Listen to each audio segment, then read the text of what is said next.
Hey guys, this is Suzie Eller, and I'm a little bit excited. In fact, I am pumped because sitting next to me, across from me, I don't know how this works, is my friend Chrystal Evans Hurst. And she's a big deal. She is a Bible teacher, she's a speaker. We get to hang out together with the Proverbs 31 Ministries team as we write devotions together. But more than any of that, like, she's just real. She is truly, genuinely just a cool person. And I'm excited that you're here. Thanks, Chrystal, for joining us today. Well, it's my pleasure. I appreciate the invitation. Yeah, well, I started reading your book, and it's her new book. It's called She's Still There. And I love the subtitle, Rescuing the Girl in You. She's Still There. And I have to admit that when I first started reading this, I started reading it because it's my friend. And then I started reading it because, I was also kind of reading it because I wanted to do this interview. And then I completely forgot about all of that and just started reading it because I loved it. Like, I loved the topic. I loved the writing. I loved the way you communicated it, Chrystal. And then on about page 25, I started thinking about friends like, oh, wow, she would love this too. you know, oh, I need to do a Bible study on this in my Wednesday night Bible study. So like, I completely fell for this book and this topic. So I'm excited to talk about this today with you. And in the first few pages, actually about page 25, Chrystal, you found yourself at a crossroads. You're on a highway. You're on your way to work, and you said these words, and this really just kind of like hit me in the heart. You said, "I said to myself, whatever I thought my life was going to be, this isn't it." And that is a crossroads. Now, a lot of things can happen when those crossroads hit us, Chrystal, when we realize we're not where we thought we were going to be, or our life isn't what we thought it was going to be. That can lead us to despair or depression or giving up. Where did it lead you? It left me in desperation. I was just trying to figure out how do I fix it and wasn't quite sure how to do that. Yeah. And so what it ended up doing, the bottom line is that it kind of drove me to Jesus, because I'm like, you fix it. or show me, or show me how to even begin fixing this. Yeah. But desperation is probably the word I would use for sure. Yeah. Well, and then you begin to wrestle with this. You begin to go through this and kind of fight for yourself. And I love that it didn't lead you so much to give up. That desperation led you to the arms of Christ. And it also led you to wrestle to find out who you really were. And you're very open and honest in this. There were times I was sitting and I could hear your voice, as I'm reading this. And one of the things that you said is that it's important that we own our own story. What does that mean?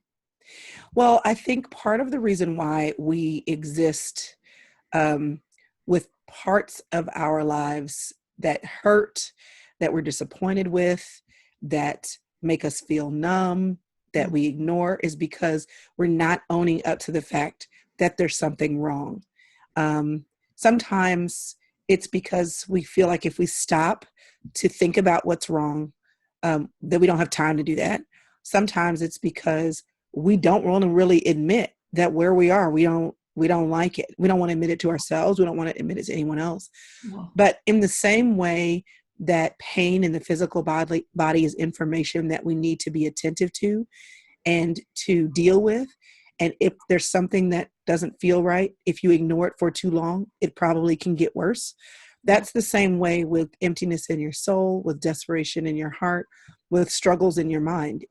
Those feelings of this can't be it, desperation, God help me, those are just indicators that there's something to be dealt with. But if you don't take the first step of owning and admitting that there's something not quite right, then you can't even take the first step forward.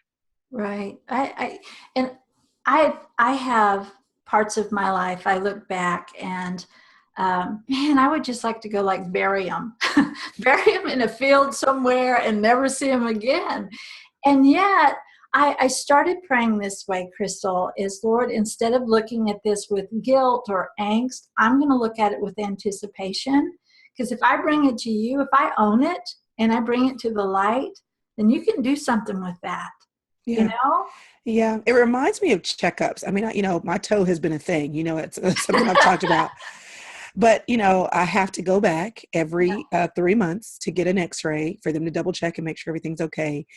And, someone has had cancer. I mean, you have to go back and you get those tests. Yes. Now, having had cancer, having had tumors, having had something, you don't live there. I mean, once you've done the work once you experience the pain and you find out there's something that needs to be dealt with, you deal with it.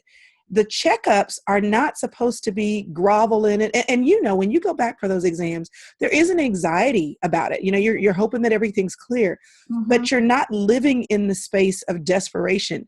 You just say, you know what? Because I want to make sure I'm okay. I go in for a checkup. I put myself under the light.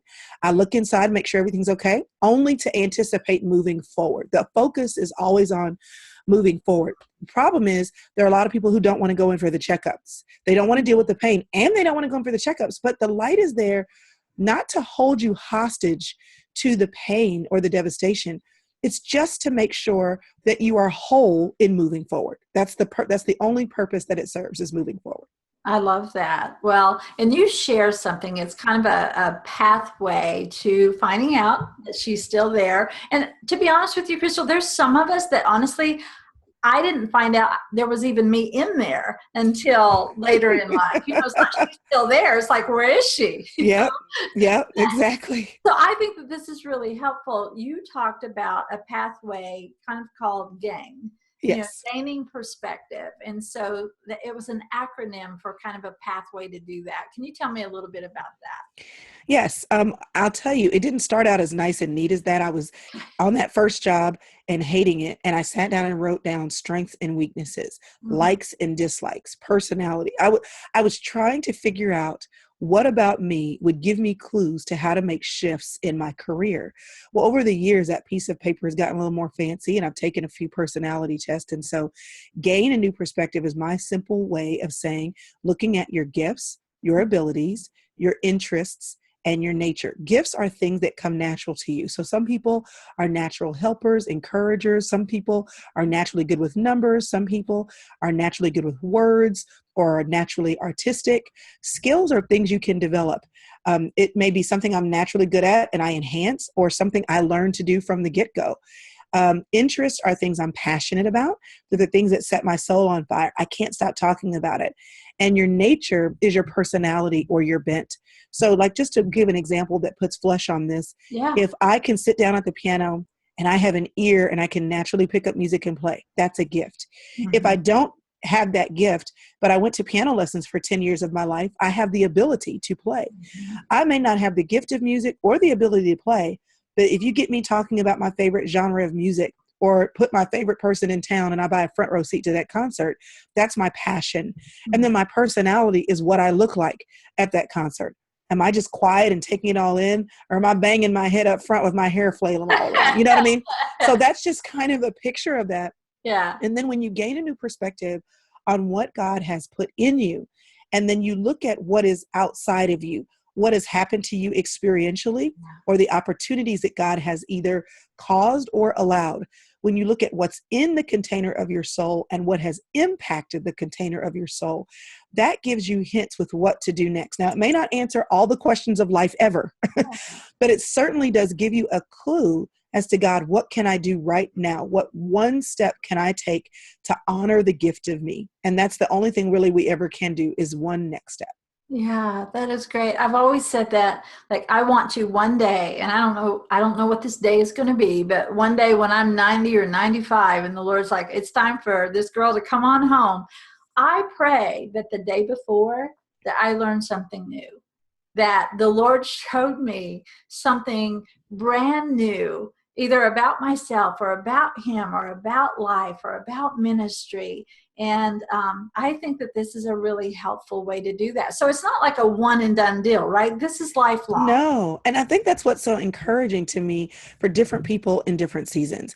If you're 25 and you realize that you picked the wrong major, Yeah. It's never too late to do a new thing. If you're 65 and realize you worked your whole life in the wrong career, it's never too late to do something new. And I think that's the idea here is when you have life, if you are still breathing, then you always have the opportunity to choose to be more excellent at the things you already do, to choose to learn something new about you, to try something new, to choose to find healing, to choose to work on your relationship with God, whatever it may be, to lose that next pound, me. You know what I mean? It's like me. It's never too late. So what happens is because we forget, we start feeling like it's a one and done, or I tried and I missed, or Right. time has passed. Yes. We start getting stuck because we think it's too late for me or I missed it. Yeah. Well, as long as you're still alive, there's no such thing as I've missed it, because No. you get to choose every day. You absolutely do. Well, I'm going to have to read this part because this is the part that I think there's hard work involved in finding she's still there. So Yeah. I was looking at one of the pages and I was reading something. And I just thought, man, this is going to be one of the hard places. Yeah. That if you're serious about doing the work of moving forward, you need to have people in your life who are serious about seeing you move forward too. And good grief, is that not the place where a lot of us get really stuck? Yes, it is. It is. And the problem is because, well, I'll speak for myself. I Yeah. just want them to be there. I want them to be there. I want them to cheer me on. I want the people that I think should be there and cheering me on to do their job. Like, don't you realize we've been friends for 10 years? Like, where are you and why aren't you cheering me on? Get with it. Or family members. It's like, don't you know this? You should know this is a dream of mine. Like, why aren't you cheering for me? And here's the rub. Just like everything else, even the people that you put around you to support you is your choice. Yeah. Now, I always tell my husband, I'm like, now look, you can be Mr. Grinch if you want to. Like, that's the little thing I'll say to him, and he'll laugh. We laugh about it. But I'll say, you know what? I really need you to do this, to say this, to cheer me on. I'll tell him. I have to tell him what to tell me. I'd say when your needs. Exactly. Yeah. So that's one thing. We have to tell the people that love us what our needs are, if they're willing to help and maybe just at a loss for how. Yeah. And then the other thing is sometimes you got to find new friends, and they don't have to be like your best friends or your lifelong friends. I have some friends that we're in a mastermind group together on Voxer. And one is just for blogging, fun stuff. How do you keep your email list going? Another one is for book writing and encouragement. Another one is some friends I've been friends with for 30 years, just since we were in the church as high schoolers. We don't even see each other. I don't even know the names of their kids because we've all moved away, but we just keep in touch that way. So you have to say, what do I need in my life and how can I get it? If you want to write a book, you find a writer's club. And if you can't find one, then make one. Like, you invite 2 or 3 people to your home that want to do it. So there is work involved in cultivating community that is so supportive of you. And sometimes we get it because we go to groups at church that are designed for healing. You're trying to move past the divorce, or you're trying to move past the grief, and you go to a group for that. Sometimes you're trying to get a degree. So you find a study group with other students like you who can meet at 5 o'clock in the morning or 10 o'clock at night. There is work involved in putting those people around you. And I think when the default is we want the people around us to get it automatically, and they may not. And here's the hard thing. They may not be the people for that particular thing. And that's okay. It's okay. Right. Well, when Richard and I started dating, I had been with kind of a crowd of people for a while. And one day he pulled me aside and we were starting to get a little bit more serious. And he said, I just need to ask you this question. He said, these small group of people that you're around, they're always knocking you down. Like, you're a scapegoat and they're hard on you and they think it's funny and it's supposed to be a joke. And he said, why do you choose them? And I'm telling you, we were young. And I remember thinking, oh, why do I choose them? Why do I choose them? Why do I allow that in my life? And so understanding that we have some power and choice over those who influence our heart and our mindset and our life. And it's a little trickier if it's somebody that you're related to or close to, because then it just gets tricky. But I love that you say that we do have some choice in there and some influence there. Yeah, and even when it's family, I mean, you can't choose who your blood relatives are, No. but you can choose two things. Number one, you can choose the amount of energy by just simple exposure, because you can choose to how you're around them and when you're around them and how you talk to them. And sometimes we have to teach people how to talk to us. And the other thing is you can choose to build your relationships up in other areas of your life. So, Yes. just because you inherited a family or inherited a group of friends or high school or college or neighbors doesn't mean that's the only thing you have, Right. but you do have to be intentional about building relationships and being the friend you want to be or Yeah. you want to have. Well, so she's still there. Who did you find? What I found is freedom to be me, freedom not to be held hostage to old relationships, Yeah. freedom not to be held hostage to old patterns of thinking, to recognize poor patterns of thinking and to replace them with accurate thoughts. When my dad says to me all the time, he's like, is she still there? I'm like, yes, she is. Well, who is she? And if you didn't know where she was, then how are you going to know who she is when you find her? Like that's we have the same conversation like every other day.